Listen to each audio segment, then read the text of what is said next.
गर्नु पर्यो। तपाईँले मलाई तपाईँले प्रमुखसँग जति अकाउन्टेबल हुनुहुन्छ उपप्रमुखसँग पनि अकाउन्टेबल हुनुहुन्छ।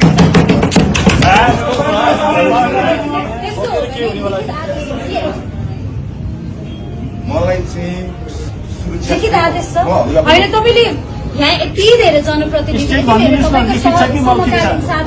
सबैजना मैले लिखित आदेश छ कि छैन लिखित आदेश छैन भन्ने छैन। कतिपय कुरा चाहिँ यहाँ भन्ने विषय पनि होइन।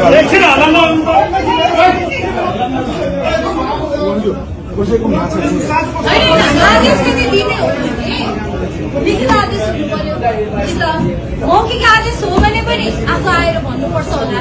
अब यहाँको फेरि यो ढोका खोल्ने बित्तिकै फेरि भिडन्त हुन्छ कि हुँदैन?